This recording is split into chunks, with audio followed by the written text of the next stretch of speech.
Hello again.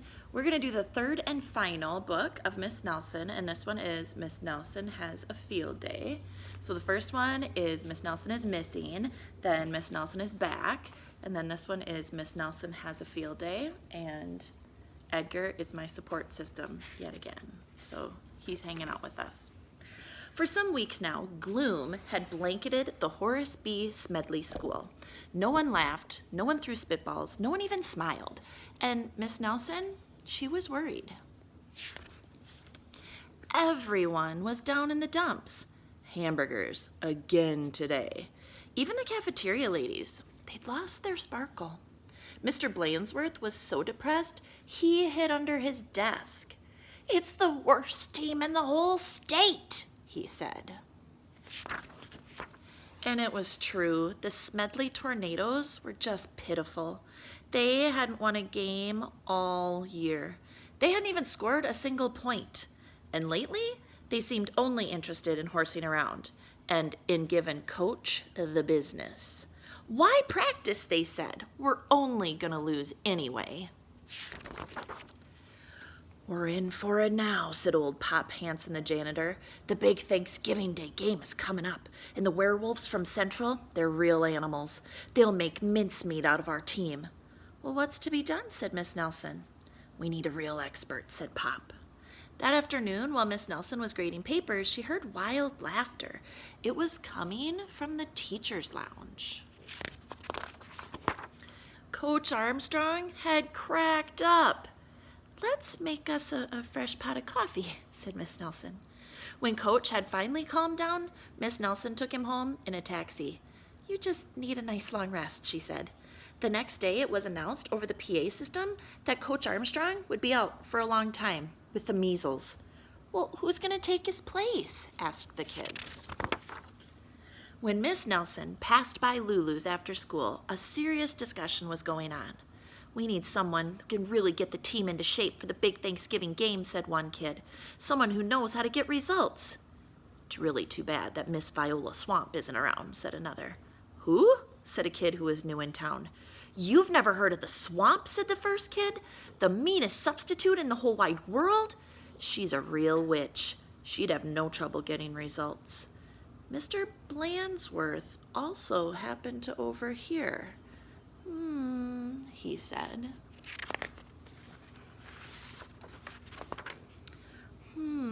Said Miss Nelson, and she herself wasted no time getting home. After rummaging around in her closet, she found what she was looking for. It was an ugly black sweatsuit. Then she made an important phone call. "I'll be right there," said a voice on the other end. The next day, Mr. Blainsworth announced that there would be football practice as usual. "Whoever it is," said the guys, "let's give him the real business." The doors to Coach's office flew open, and out stepped a lady in an ugly black dress. "My name is Viola Swamp," said the lady, "and I'm here to get results." "It's Blainsworth," cried the guys. They actually laughed him off the field. "Oh, rats," said Blainsworth. "How could they tell?" Just then the guys heard the sound of squeaky tennis shoes. "I'm Coach Swamp," said the lady in a black sweatsuit.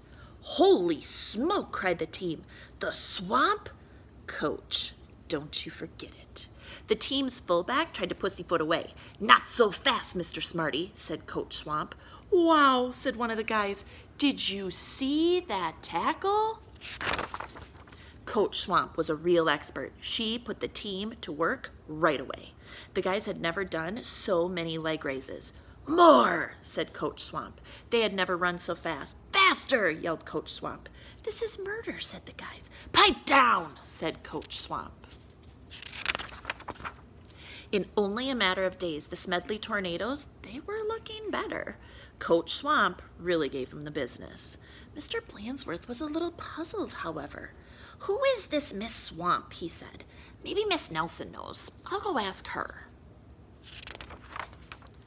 Miss Nelson was busy grading papers when Blainsworth looked in. "I don't want to disturb her," said Blainsworth. "She probably doesn't know anyway." While down on the field, Coach Swamp was having a little talk with the team. "Don't you ever think you can horse around again," she said, "because the swamp will be watching." When Coach Armstrong returned after his rest, he was very surprised by what he found. The guys played like a real team. "How did this happen?" said Coach Armstrong. Said the guys.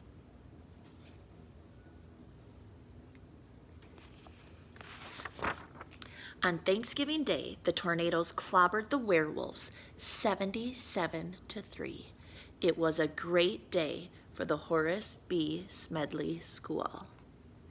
Right there. Mr. Blandsworth treated the whole team to hot dogs at Lulu's. Miss Nelson went home, tired and happy. "Sometimes you just have to get tough," she told her sister Barbara. "And by the way, thanks for filling in for me." "Anytime," said Barbara. "Anytime." The end. And that was Miss Nelson Has a Field Day. So Edgar and I will say goodbye for today. We'll be back tomorrow with another story. And Edgar may or may not be sleeping. Probably sleeping. Miss you, kiddos. Hope to see you soon. Bye.